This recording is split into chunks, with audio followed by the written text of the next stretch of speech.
Hey everyone, and welcome to week number 2 of May and week number 1 of our brand new series called Never Give Up. Over the next 4 weeks or so, we're going to be talking about that idea of not giving up and how that can relate to our relationship with God. Okay, now before I send you into the teaching video, we're going to be looking at sort of 3 Bible verses today. So I'll read those out to you, and then you can pause the video here, go grab a Bible, get the Bible app on your phone, something like that. The Bible verses are 2 Corinthians 11 verses 23 to 27, Philippians 3 verse 13 to 14, and John 16 verse 33. Okay, once you've found those in your Bible, I'm going to get you to go into the teaching video now, and I will see you right here again after.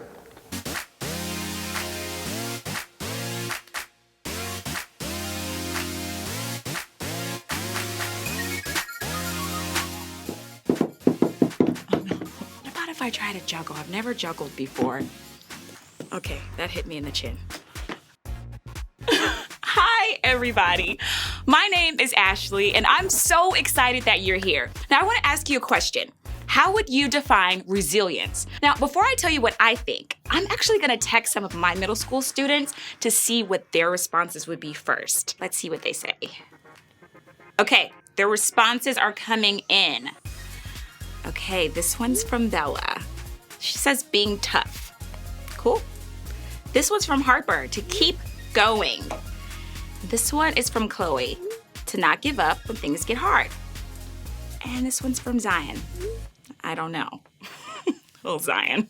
Well, I still think all of those are such great ways to describe what resilience means. But when I think of resilience, I think of the ability to keep going when things are getting hard. It's showing up to face the challenging things in life rather than running away. It's knowing that you're gonna be okay when things don't turn out the way that you hoped. Choosing to never give up, bouncing back and growing stronger after you've struggled, failed, or faced really difficult things in your life. That's resilience, and that's exactly what we're gonna be talking about together. So to start, let's be really honest. Some of us can't master our favorite video game. Some of us can't seem to grasp that math concept or grammar or science. Some of us have had a hard time finding a great friend. Some of us have had our hearts broken. Some of us tried out and didn't make the team. Some of us have experienced the death of someone very close to us. And some of us know how it feels to be treated differently based purely on our gender. And some of us know what it's like to be discriminated against because of the color of our skin. So right away, it's important for me to say this. No one can or should make you feel like the pain you've experienced from the setbacks in your life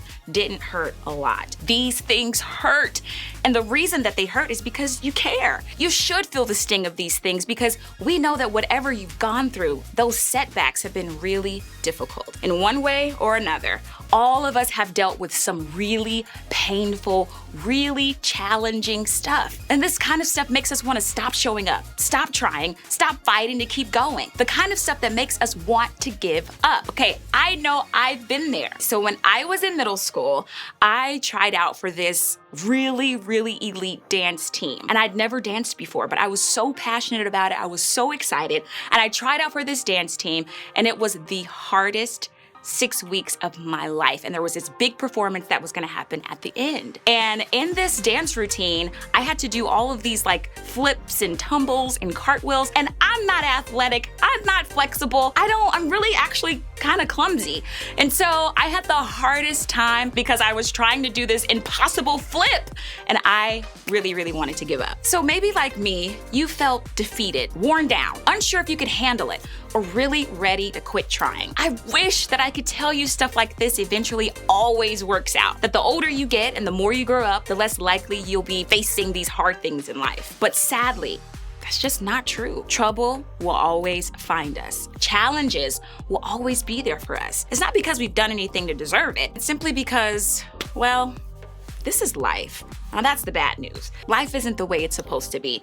All of the difficult and painful stuff that we're gonna deal with, that's really not the way God intended for life to look for any of us. God did not intend for life to be painful. However, pain is a reality in our world because of sin, which is the things that we do to keep us from a close relationship with God. But the truth is, God promises to be with us when we experience pain and to make things right one day. And that promise can help comfort us when we experience experience really difficult things. Now, I get that this can be really hard to believe at times because I think for a lot of us, this is an idea that following Jesus means our lives will always be incredible, and that if we believe in God and live the way that God calls us to live, that means we'll have no pain, no difficulty, and no heartache. But then life happens. The difficulties show up, and that can make us not only feel like we're ready to give up on dealing with it, but also like we're ready to give up on God too. But the good news is that God didn't intend for life to be like this. God promises to be with us in the pain. God is able to use the pain to build perseverance and resilience. And because God understands pain, God knows how we feel when we experience it. That means God can help us keep going, to keep hoping, to keep believing, to be resilient in everything we might go through. Now,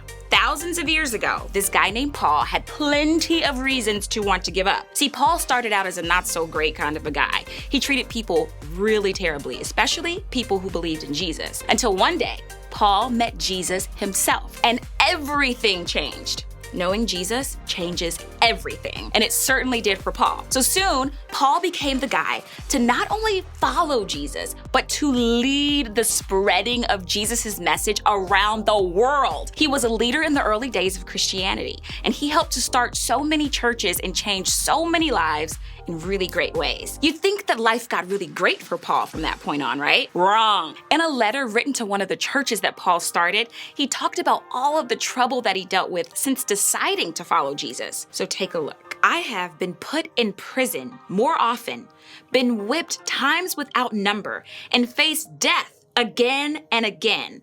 5 different times the Jewish leaders gave me 39 lashes.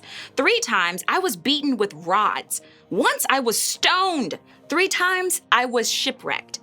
Once I spent a whole night and a day adrift at sea. I have traveled on many long journeys. I have faced danger from rivers and from robbers. I have faced danger from my own people, the Jews, as well as from the Gentiles. I have faced danger in the cities, in the deserts, and on the seas. And I have faced danger from men who claim to be believers, but are not. I have worked hard and long, enduring many sleepless nights. I have been hungry and thirsty and have often gone without food. I have shivered in the cold without enough clothing to keep me warm. Did you catch all of that? Well, that's intense, right? And this is the guy who wrote almost half of the New Testament in the Bible. The guy who had every reason to believe the good stuff he did would equal an incredible life with no pain, no difficulty, no heartache, but he was also the guy who literally had trouble knock him down at what seems like every turn. But here's what I think is so important to notice. Paul had every reason to give up, but instead, Paul kept going. Now, take a look at what he wrote to another one of the churches that he served. No, dear brothers and sisters, I have not achieved it, but I focus on this one thing, forgetting the past and looking forward to what lies ahead. I press on to reach the end of the race and receive the heavenly prize for which God, through Christ Jesus, is calling us. The it that Paul was referring to is the idea of knowing Jesus fully. The moment that Paul met Jesus, his views of what was important in life changed drastically. However, Paul didn't believe he fully knew Jesus yet. Remember, knowing Jesus changes everything. And that includes the way that we can face the hard, difficult, unfair stuff in our lives. Without the hope we have that Jesus will one day make all things good and right, we might be tempted to give up. But hope in Jesus changes that for us. It helps us have resilience to never give up. So look back at what Paul said just after that. Forgetting the past and looking forward to what lies ahead, I press on. In other words, he was saying that his Jewish heritage or his past achievements weren't the end goal. He chose to forget about the unworthy goal that he was trying to reach in the past, because now he had a new goal that he was looking at and running toward. He had a new promise that he was never giving up on. Paul's new goal was to know Jesus completely. He would receive a prize when he reached that goal, but he would only reach that goal when he stood face to face with God. He pursued that goal while living on earth because he wanted to get to know Jesus as well as he could before before entering God's presence. No matter what he walked through, no matter what knocked him down, Paul kept his focus on knowing Jesus more through it all. Keeping our focus on Jesus helps us find the resilience that we need to keep going. When we get knocked down, we're better able to bounce back up when we trust that his spirit is with us, working for us, and has more ahead for us than we can see right now. Let me put it this way. Scientists have estimated that it takes this small ball 1,000th of a second to hit the ground and bounce back up. Pretty cool, right? Well, consider how high it can bounce depending on how hard it is thrown down. Oh. See, resilience makes us like this little ball. It helps us bounce back from the setbacks life hands our way. Resilience helps us to never give up. And the hope that we have in Jesus helps us to develop that resilience. While he was alive on earth, Jesus said something to his followers that I think can help us understand this. Let's take a look. I have told you these things so that in me you may have peace. In this world you will have trouble, but take heart. I have overcome the world. Now, did you notice that Jesus didn't say we might have trouble? He didn't say there was a possibility. He said that trouble was a guarantee in this life, but he also said that we could take heart, that we could have hope because Jesus has already beaten every trouble we'll ever face. And this is amazing news because it means that because of Jesus, we don't have to give up. We can bounce back. We can have real resilience through anything life throws our way because the Spirit of Jesus is with us. See, resilience is the ability to bounce back from a setback, and resilience helps us never give up. I know this is possible. I know that we all have it in us to bounce back. I know that with Jesus, resilience is possible for us all, and I know because I experienced it myself. Remember that story I was telling you about when I was in middle school trying out for this dance recital and it was so hard I almost broke my neck trying to conquer this impossible flip? Well, I went home and practiced every day after day after day. I was rolling around on the ground trying to conquer this flip, and I finally got it. When it was time for the recital, I did it. See, resilience helps us to never give up. When you find yourself facing a setback that has you ready to give up, stop and ask yourself these things. First, ask what's happening. In other words, identify the situation you're in that's making you want to give up. What's happening to cause the pain and the stress and the hardship in your life right now? And what do you wish was different about the situation that you're in? One of the first steps towards building resilience is to be honest with yourself about what you're facing and how you want to change it. Then ask what's true no matter what. When we're facing the difficulties of any kind, it's important to focus on what's true. Remember, this is a tip Paul himself gave us. When we focus on the power of Jesus in our lives, that's going to help us build resilience. So consider what's true no matter what you're facing, that God loves you, that God is with you, and that God didn't intend for life to look like this. That God gave us Jesus to rescue and help us through it. That Jesus has taken on and defeated all of our challenges. That with our eyes on him, we can begin to bounce back. We can have resilience. And finally, ask, what can I do? The truth is, so many of the setbacks we'll face in life will be out of our control. That doesn't mean there's nothing we can do to help us dig deeper and find the resilience that we need to keep going. So think about what this looks like for you. What's a good first step to help you start practicing resilience? Maybe it's opening up to someone about how you feel. Maybe it's asking for help from a friend, a parent, a group leader, or a counselor. Maybe it's choosing to show yourself grace or to be kind to yourself. Whatever it is for you, think about just one thing that you can do in the face of hard and difficult things to help you keep going. Remember, resilience helps us never give up.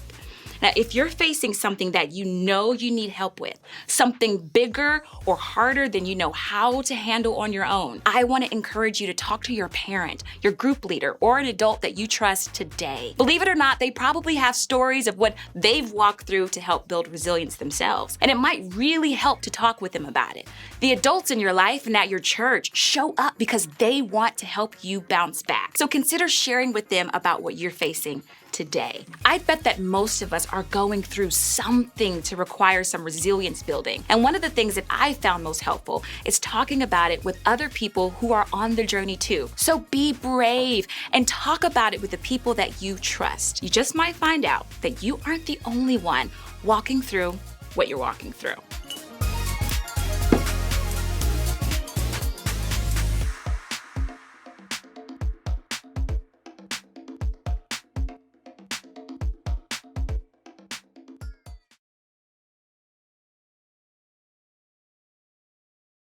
Well, welcome back everybody. Hope you really enjoyed today's teaching video. I'm just going to ask you a few questions just to get you thinking about what we talked about today, and then I will let you head out. Question number 1. How might our faith help us be resilient through tough times? Question number 2, and this is sort of like a discussion question, maybe a little bit. Have you ever been through a difficult time in your life where you've had to be resilient? And I told you this was a discussion question just because I want you to kind of go around, maybe talk to your parents about it, talk to one of your siblings, a friend, a small group leader, something like that. Just talk to someone about it. And question number 3 is, what is one challenge that you are facing right now that you really want to give up on? And for those of you who are going through something right now that you really want to give up on, I'm just going to offer you a little bit of encouragement here. Keep going because you got this. Alrighty guys, that is it for week 1 of our brand new May series called Never Give Up. I will see you again very soon.